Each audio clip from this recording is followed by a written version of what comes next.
ಜಿಲ್ಲೆಯಲ್ಲಿ ಗ್ರಾನೈಟ್ ತುಂಬಿದಂತಹ ಲಾರಿಯೊಂದು ಪಲ್ಟಿಯಾಗಿದೆ ಎನ್ನುವಂತಹ ಮಾಹಿತಿ ಲಭ್ಯವಾಗಿದೆ. ರಾಜ್ಯ ಹೆದ್ದಾರಿ 23ರಲ್ಲಿ ನಡೆದಿರುವಂತಹ ಘಟನೆ ಇದು. ದೃಶ್ಯದಲ್ಲಿ ಗಮನಿಸಬಹುದು, ಗ್ರಾನೈಟ್ ಅನ್ನು ತುಂಬಿಕೊಂಡು ಹೋಗ್ತಾ ಇದ್ದಂತಹ ಲಾರಿ ಯಾವ ರೀತಿ ರಸ್ತೆಯ ಮಧ್ಯಭಾಗದಲ್ಲೇ ಪಲ್ಟಿಯಾಗಿದೆ ಅಂತ ಹೇಳಿ ಸಂಚಾರಕ್ಕೆ ಕೊಂಚ ಅವ್ಯವಸ್ಥೆ ಕೂಡ ಉಂಟಾಗಿತ್ತು. ಕೊಪ್ಪಳದ ಕಾಟಗಿ ತಾಲೂಕಿನ ಗುಂಡೂರು ಕ್ರಾಸ್ ಬಳಿ ನಡೆದಿರುವಂತಹ ಘಟನೆ ಇದು. ಅದೃಷ್ಟವಶಾತ್ ಯಾವುದೇ ರೀತಿಯ ಪ್ರಾಣಹಾನಿ ಸಂಭವಿಸಿಲ್ಲ. ಲಾರಿ ಪಲ್ಟಿಯಾದ ಸಂದರ್ಭದಲ್ಲಿ ಬೇರೆ ವಾಹನಗಳ ಸಂಚಾರಕ್ಕೆ ಕೊಂಚ ಅಡೆತಡೆ ಉಂಟಾಗಿತ್ತು. ಸಂಪೂರ್ಣ ಲಾರಿ ಪಲ್ಟಿಯಾದ ಪರಿಣಾಮ ಯಾವ ರೀತಿ ಗ್ರಾನೈಟ್ ಎಲ್ಲ ನೆಲಕ್ಕೆ ಬಿದ್ದಿದೆ ಅನ್ನೋದನ್ನು ನೀವಿಲ್ಲಿ ಗಮನಿಸಬಹುದು. ರಸ್ತೆ ತುಂಬ ಚಲ್ಲಾಪಿಲಿಯಾಗಿ ಬಿದ್ದುಬಿಟ್ಟಿತ್ತು ಗ್ರಾನೈಟ್ ಪೀಸ್ಗಳು. ಕಾಟಗಿ ಪೊಲೀಸ್ ಠಾಣಾ ವ್ಯಾಪ್ತಿಯಲ್ಲಿ ಘಟನೆ ನಡೆದಿದೆ.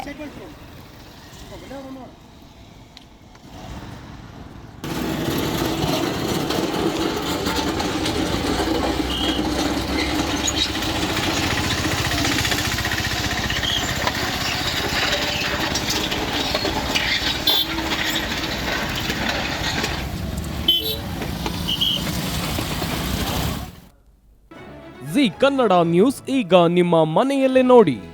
ಎಲ್ಲ ಕೇಬಲ್ಗಳಲ್ಲಿ ಈಗ ಲಭ್ಯ.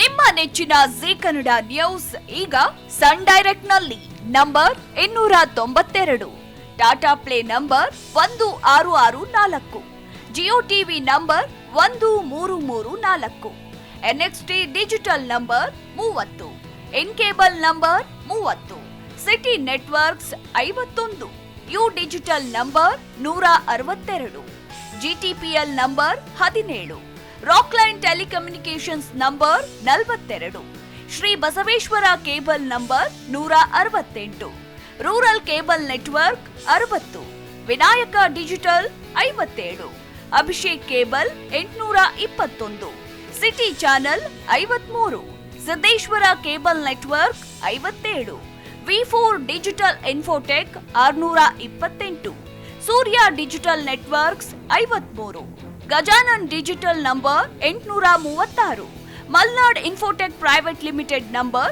56, Metrocast number 830, Victory Digital number 167ರಲ್ಲಿ ನೋಡಿ ಆನಂದಿಸಿ.